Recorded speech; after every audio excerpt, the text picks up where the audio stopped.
With the shifting of tides, the famous pilgrimage destination of Mont-Saint-Michel has become an island. Not far from here begins a path where hikers can discover the unique landscape of the Breton coast, during all seasons and in all weathers.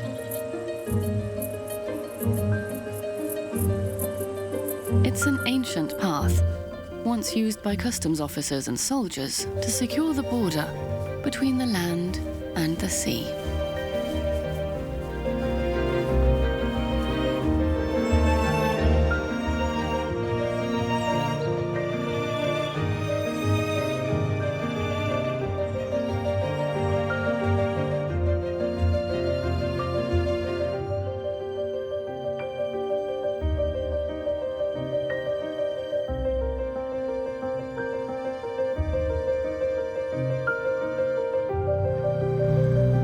When Florian Muriel approaches his herd of sheep, it usually means it's time to move. The sea has risen up to the salt marshes at the foot of the sacred mountain. He and his sheepdogs must drive the herd to a different, dry meadow that will not be flooded. In autumn, the water reaches especially far up onto the land. These are granite sheep, which have been bred in the area around Mont-Saint-Michel since the 11th century. What makes them special is that they like salty grass. Come here. Come here. The journey across the pastures used to be dangerous, since few people could precisely predict how quickly or how far the tide would come in.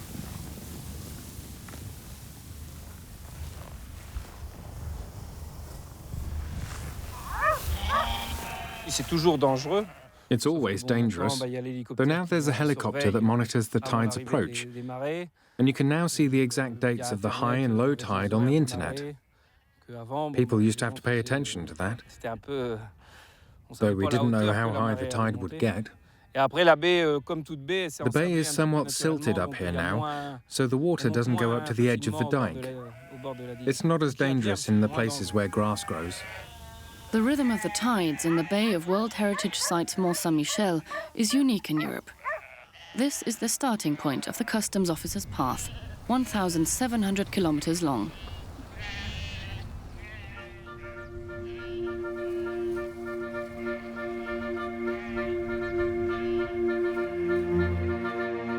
From Mont-Saint-Michel, it leads along the Breton coast to Saint-Nazaire in the south of Brittany.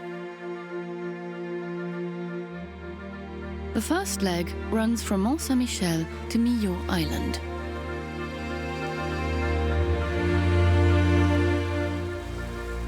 On the customs officer's path, the wanderer voluntarily crosses frontiers along a floating border that changes with the tides.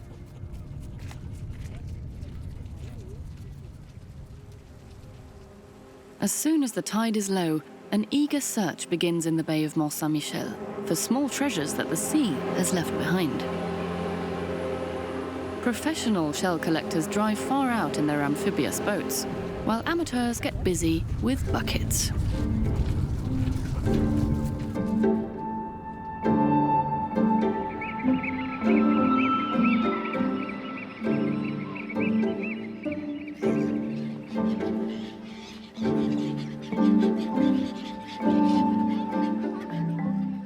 If you want to be successful pêche à pied, or fishing on foot, you have to be able to read the tidal flat. Not every sea creature can be taken along. It must be the right size. Gilbert Le Penuel is on the lookout for clams. We use a rake to fish for clams. I dig in the mud a bit and pick them out. They hide about 2 or 3 centimeters under the surface. That's all. And I keep counting them, so I know whether I've got 150 yet. I'm not allowed to take more, or I have to pay a fine.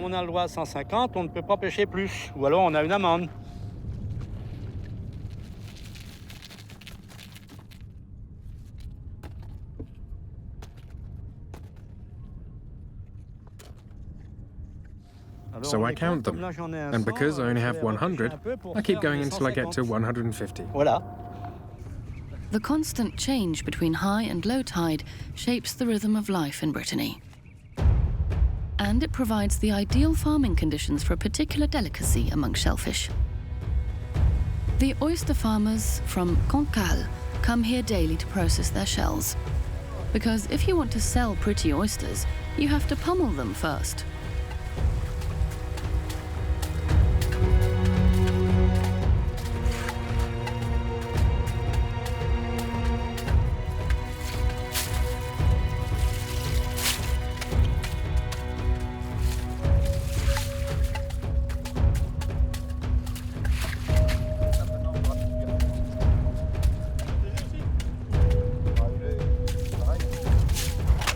On les tourne pour éviter qu'elles se collent entre elles. Et une huître. You turn them so they don't stick together. You have to move an oyster so it has a nice shape. The rounder and plumper it is, the prettier. As compared with wild oysters, which come in all shapes.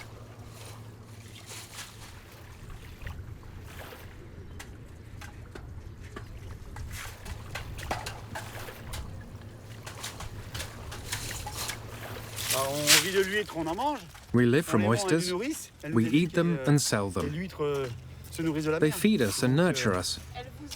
Oysters feed themselves from the sea, so how can I not be connected with nature? Nature, the oysters, us, it's all the same thing. The oysters have become more sensitive over the past 10 years, apparently because of global warming. Supposedly, that has made them lose something from their immune system, but they're still robust. Mais bon, ça va encore. Elles sont résistantes.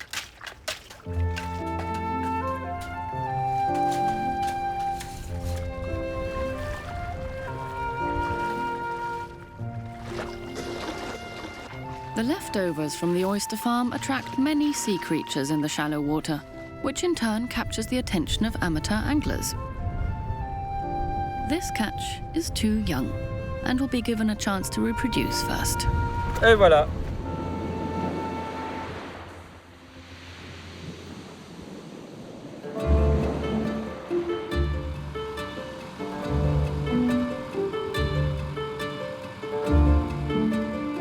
As soon as the tide starts coming in, they return to the shore with their day's catch.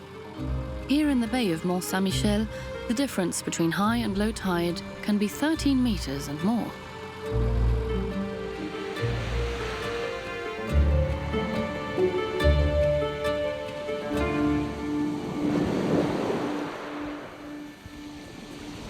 The customs officer's path leads directly along the Atlantic. The rugged coast changes from bay to bay and from cliff to cliff. From the Pointe du Grouin promontory, there is an unparalleled panorama of the Côte d'Emeraude, which gets its name from the emerald-colored sea. Today, hikers gaze at the deep blue of the water. In earlier times, customs officers searched the English Channel for smugglers' boats.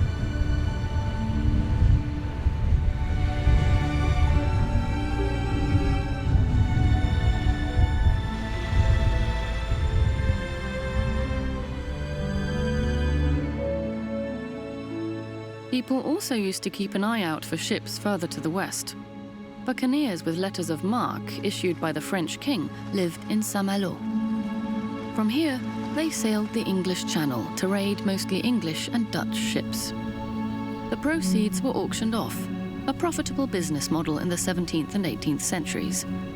The thick fortress walls are evidence of the city's fighting spirit and the success that went along with plundering.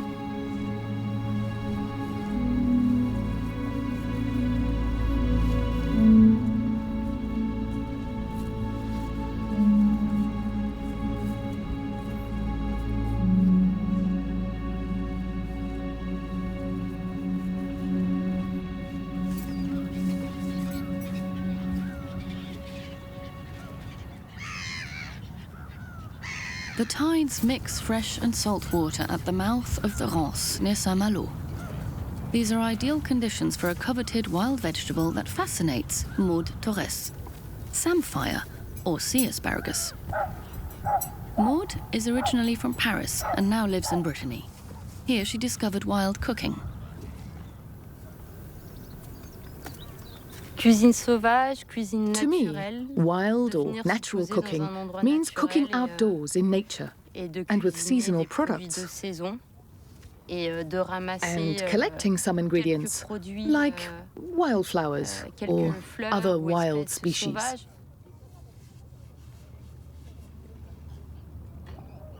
Long before samphire became a trendy dish, it was a favorite subject of biologists. Its secret? Unlike other plants, samphire can soak up seawater and concentrate the salt in its cells. This gives it its fruity, salty flavor.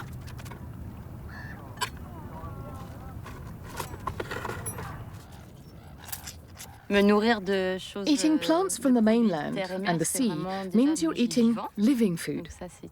It's very important for us and for the environment. It allows us to bring everything into harmony.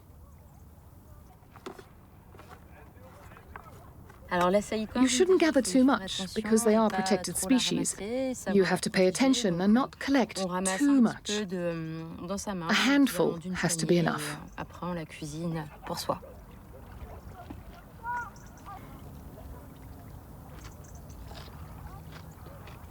It's good.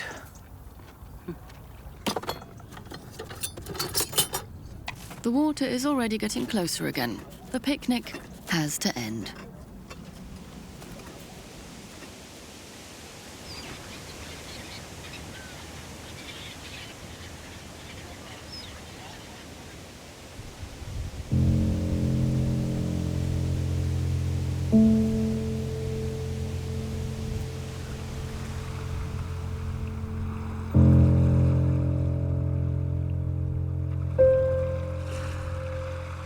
Through wild heather and over red sandstone cliffs, the customs officer's path passes Cap Fréhel.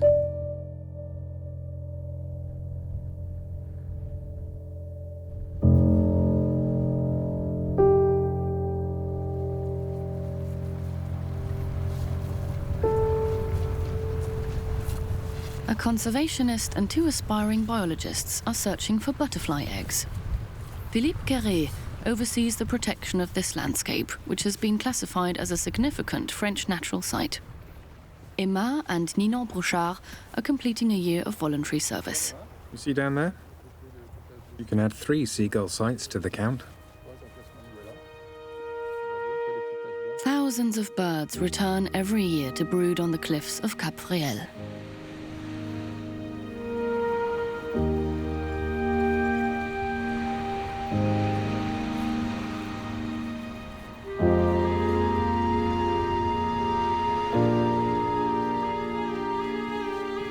The conservationists keep watch over the interplay of the elements in this unique ecosystem, and they want to pass on their knowledge about these complex relationships. Look here, we found the plant we're looking for, the gentian, with little white spots on the base.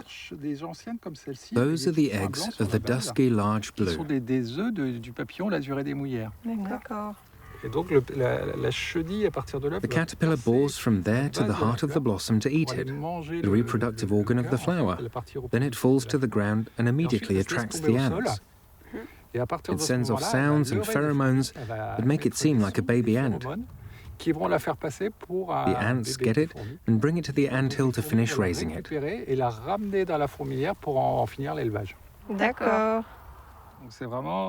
That's a special thing about all species from the lycinid family. They all have a host ant that raises the caterpillar. So they really have to lay their eggs right next to their ant hosts. That's right.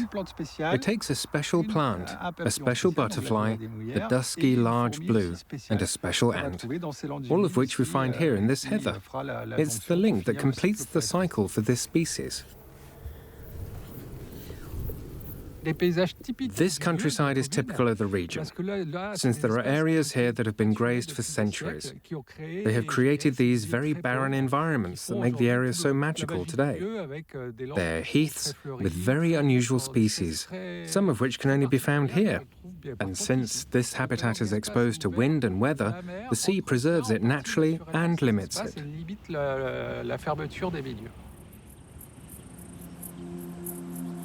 To preserve these unique sections of the coast, French coastal managers have continuously purchased land here since 1975. The customs officer's path crosses a second well-known path at Beauport Abbey, the Camino de Santiago, or Way of St. James. Pilgrims from England who were headed to Spain used the abbey as a hostel as far as the 18th century. The ruin lies in the section of the nature reserve that is overseen by Jacques Aduris.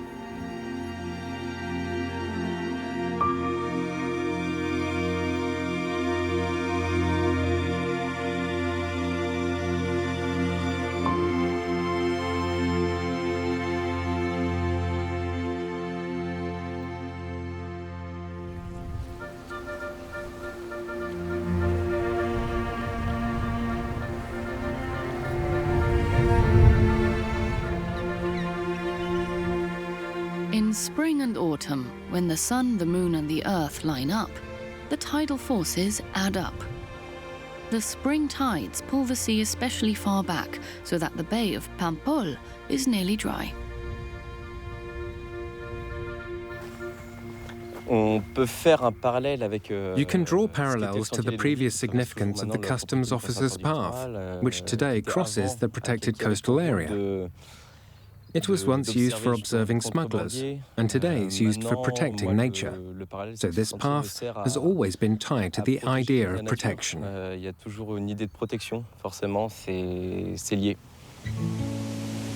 Ploumanac Lighthouse is made of pink granite, like the cliffs that surround it. This granite, with its unique coloration, formed about 300 million years ago, following the collision of the two ancient continents, Gondwana and Laurasia.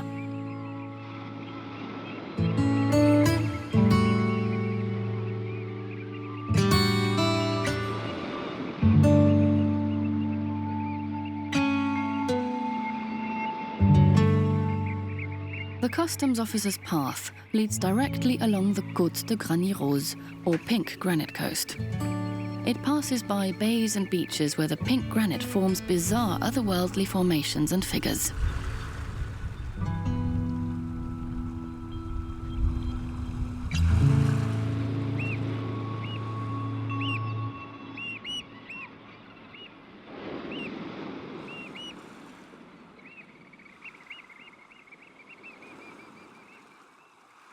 At low tide, one can walk to the small island of Millau, where Claire Mertens is searching for particular herbs. She wants to compile an index of the medicinal plants that are native to the area.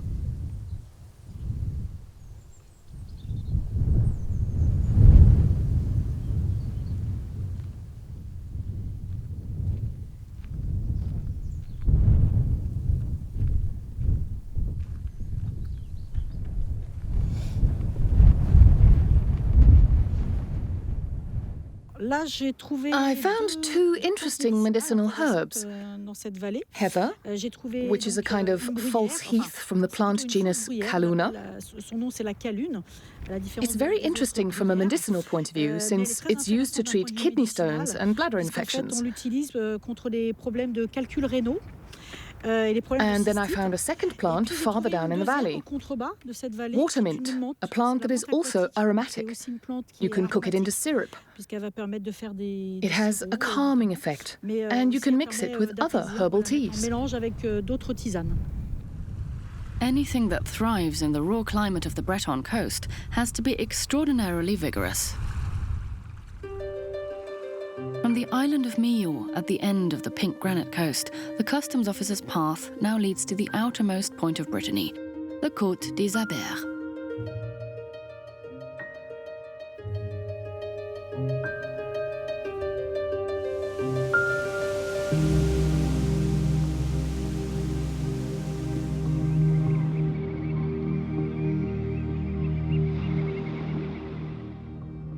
The lookout post at Miniam, a perfect strategic spot.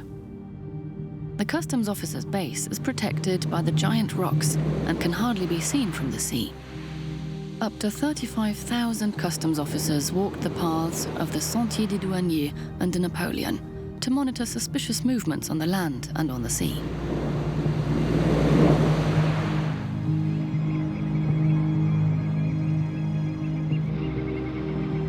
The customs officer's path leads here along the Côte des Abers. This landscape is also known as the Coast of Legends.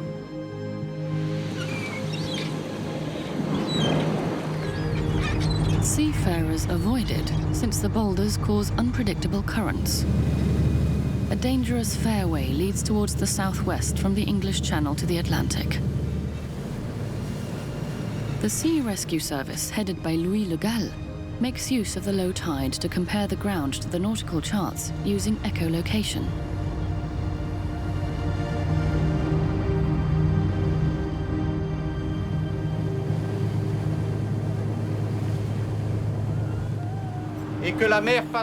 When the sea hits a boulder which is not visible, the current changes.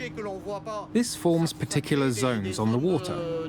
You have to recognize these signs, and you also have to know that there's a boulder down below. Good seafarers have to be aware of these dangers so they can avoid accidents. If I only notice the boulder when I'm 2 meters in front of it, it's too late.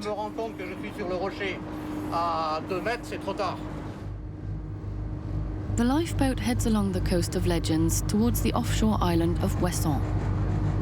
The alternating high and low tides can render the little cliffs very dangerous for seafarers.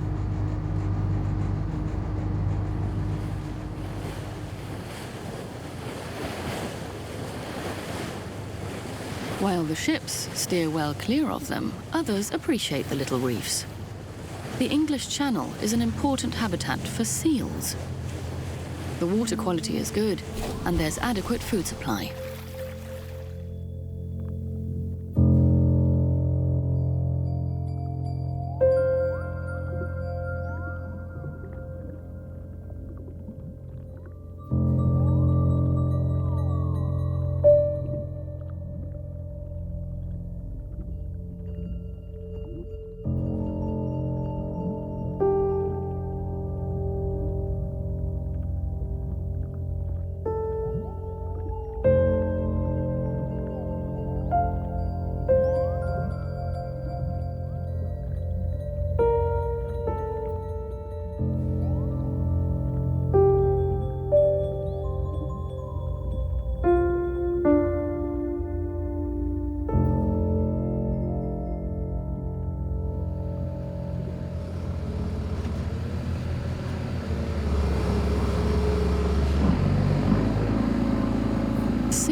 Farmer Sylvain Huchette also makes use of the clean water and the power of the tides. Around 800 species of seaweed grow in the largest seaweed bed in Europe, here in Brittany. Sylvain and his people haul more than 150 tons from the sea every year.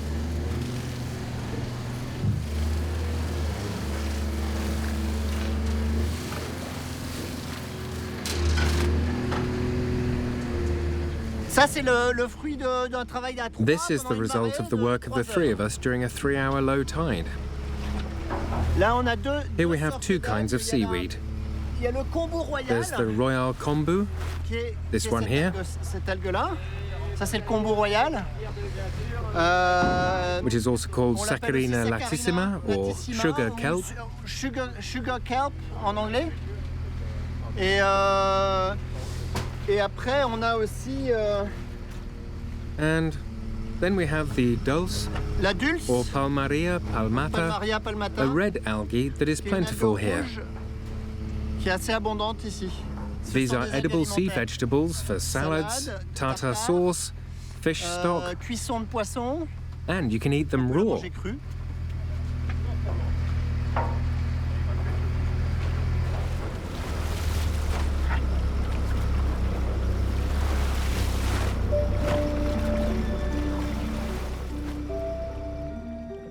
There are many protected areas along the Breton coast that offer excellent water quality.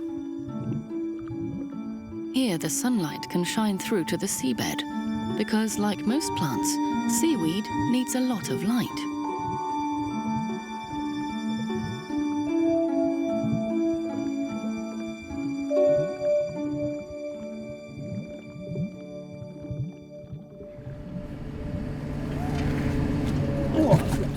Too heavy.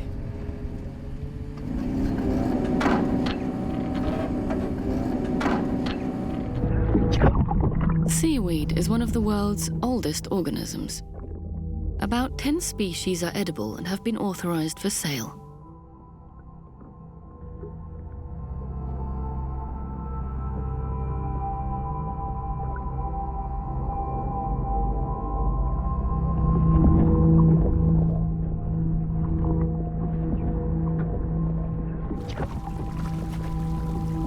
The rope that Sylvain Huchette has laid out in this aber, a Breton fjord, is densely overgrown.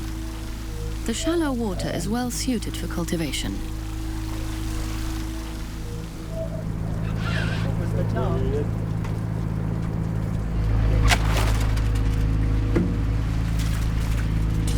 Là, c'est Saccharisa rugosa. That's the Saccharisa rugosa. It's not edible. Celle-là, on les a... We allowed these here to multiply in a kind of greenhouse, a farm on land. Et puis, We seed the rope there, then place it here in the natural environment. This way we get kelp without affecting the natural resources. Sans prélever sur la ressource naturelle. Europeans are eating an increasing amount of seaweed from the sea, though it is the habitat of many animals and should not be destroyed. C'est aussi l'habitat de beaucoup d'animaux.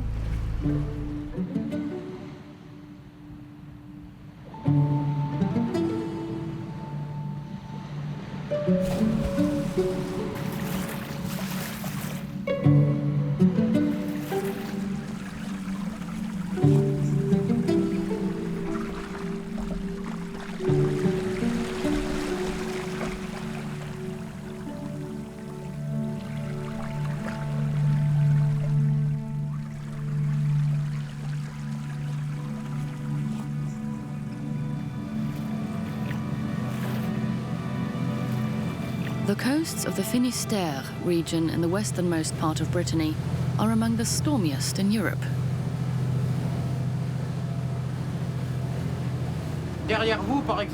Behind you is a row of boulders, for instance, where one of the recent accidents took place.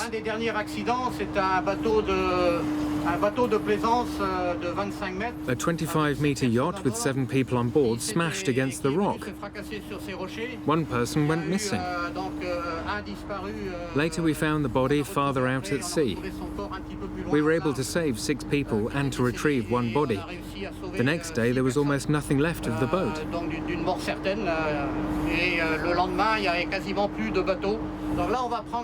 Now we'll travel through a passage that lies in an area west of our position. We'll save time. But it's very dangerous because you need to be very familiar with the route to get through.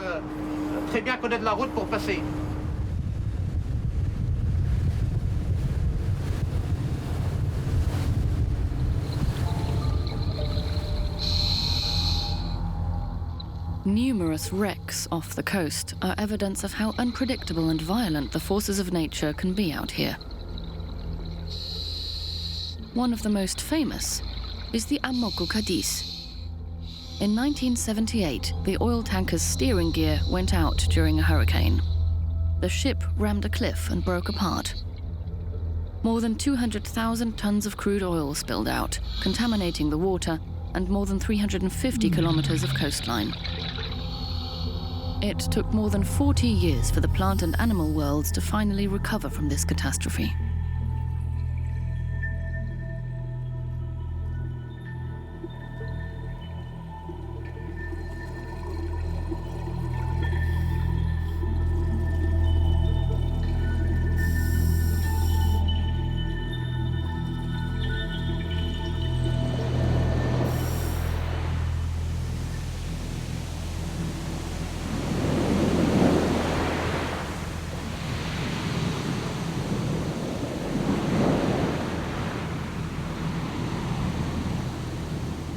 This coastal area forms the western gate to the English Channel between France and England.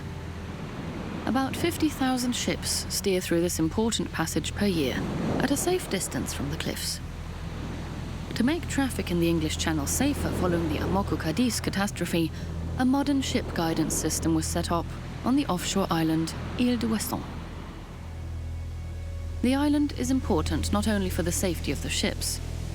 Due to its isolation, a special kind of bee has been able to develop undisturbed here.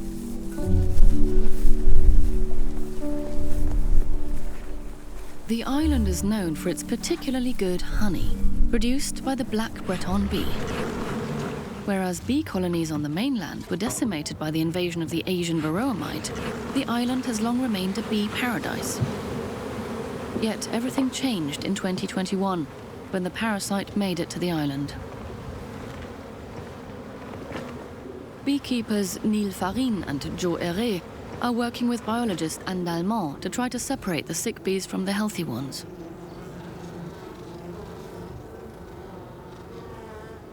This hive is dying at the moment. It's a victim of varroa mites. The brood is very out of balance. It was a good colony that delivered a lot of honey this year, but now it's been attacked by varroa mites and it's nearly dead. It's sad. It's very sad. The parasite attaches itself to the bee and feeds off its body fluid. Once infested, the brood displays developmental disturbances and has no strength to survive.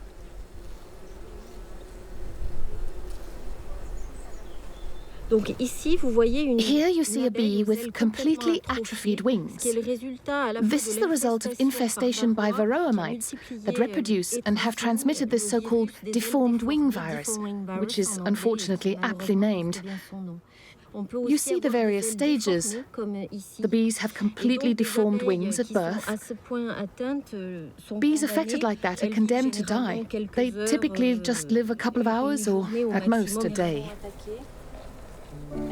Researcher Anne Dalmont is collecting the sick bees to examine them later in the lab. Before the varroa mite came to Europe in the 1980s, Breton beekeepers saved a number of colonies and brought them to the island of Ouessant. The bees were able to develop undisturbed over the course of 40 years.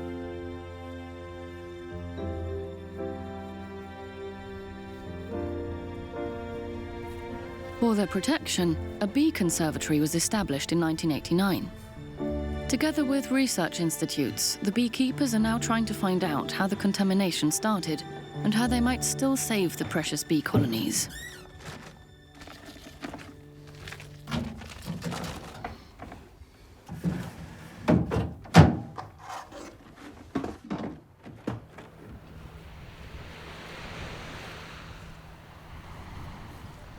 From Ouessant, it is 18 kilometers across the sea to the land, and back to the customs officer's path.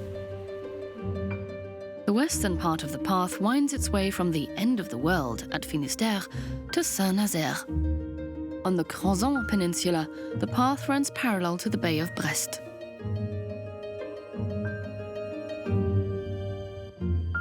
The Bay of Brest has always been of great significance for the security of the Breton coast. One of the most important military ports in France has been located here since the 17th century.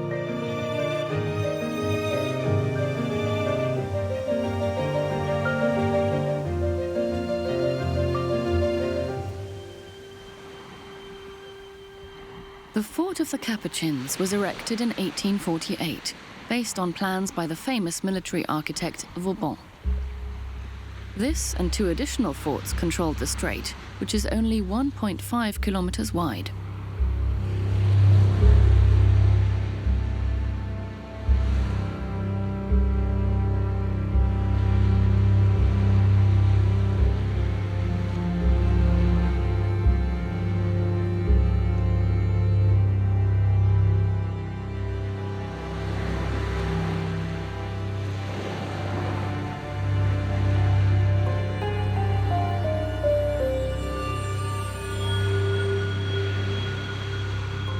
A memorial cross was erected in 1949 on the western point of the promontory, the Pointe de Penire.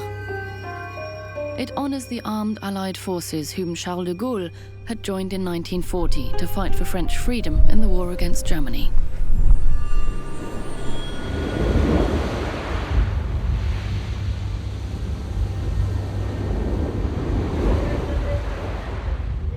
Today, climbers use the wind-swept bluff for an exciting descent. They have to get down before the water comes in, then continue on foot for a few meters to the spot where they can climb back up.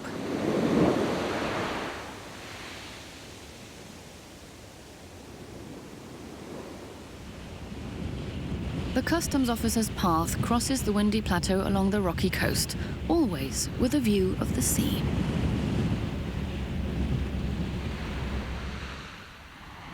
Further evidence of Vauban's engineering genius, the defense tower, built in the 17th century, is now a UNESCO World Heritage Site.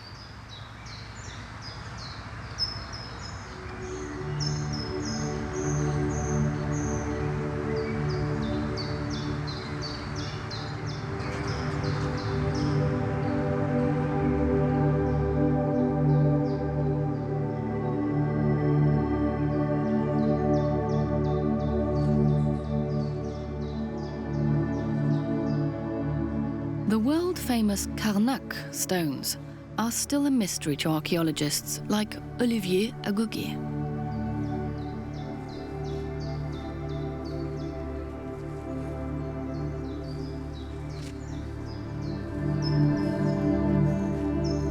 Voilà, on est sur une zone géologique. Here we are on a geological dividing line between the coast and the mainland. This dividing line definitely played a role for the Neolithic societies that characterized these landscapes. It is no accident that this unusual monument can be found along this dividing line.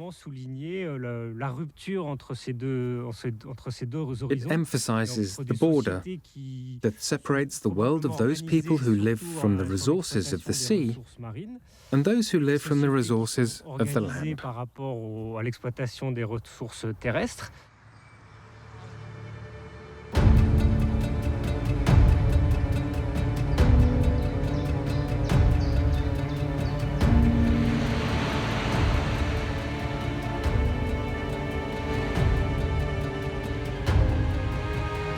Following the megalithic coast, the so-called Gold Coast begins near Pénistan.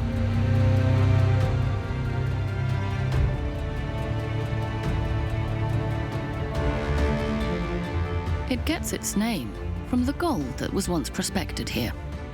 Little grains of it were deposited in the sandy rocks of the cliffs.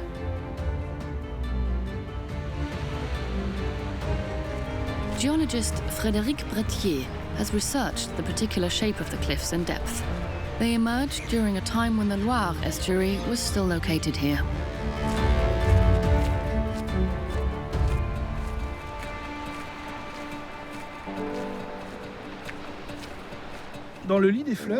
Folds form in the riverbed. They're simply underwater dunes.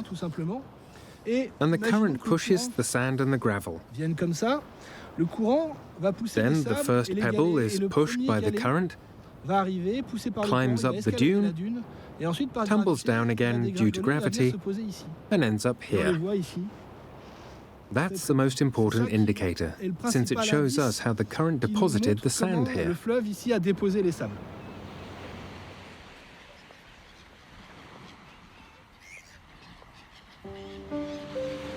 As varied as the coast is, the pêcheurs à pied, the shell seekers, are reliable companions along the customs officer's path.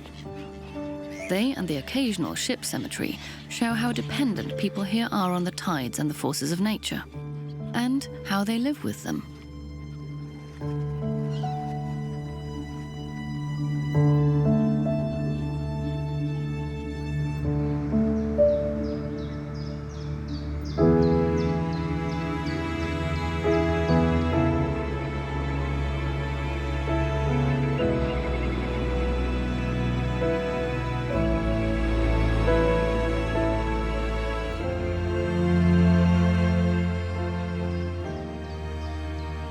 The tides, the sun and the wind are also the most important helpers of the salt farmers of Guérande. The salt marshes lie in swamps that are regularly supplied with fresh seawater at high tide through a connection to the Atlantic.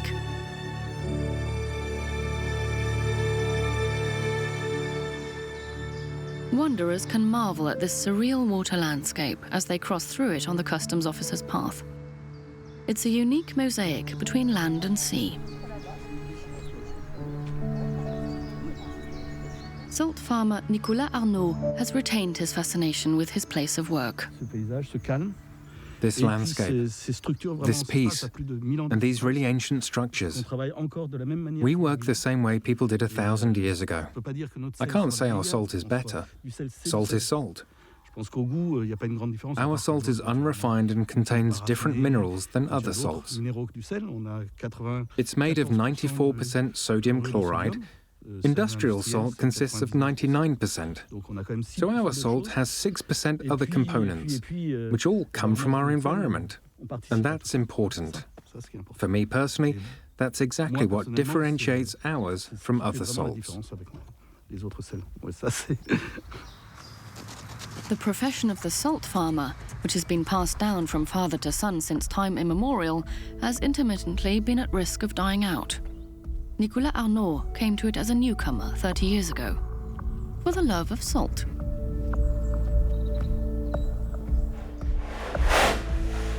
Several tons of sea salt are drying in the silos and must now be packed and shipped.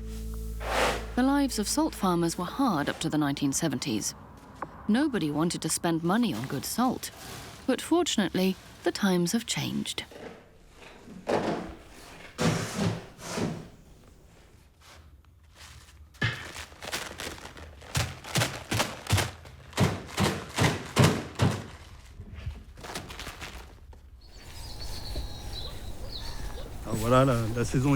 The season is over. I've cleared away my equipment and put my salterns underwater. Nature will rest until next spring, which doesn't keep me from enjoying the beautiful weather today. I just can't get enough. Even when I'm not working, I'm here. There are only a couple of kilometers left until the customs officer's path ends near Saint-Nazaire. This coastal path, laid out to keep watch, now serves to preserve nature along this living borderline between the land and the sea.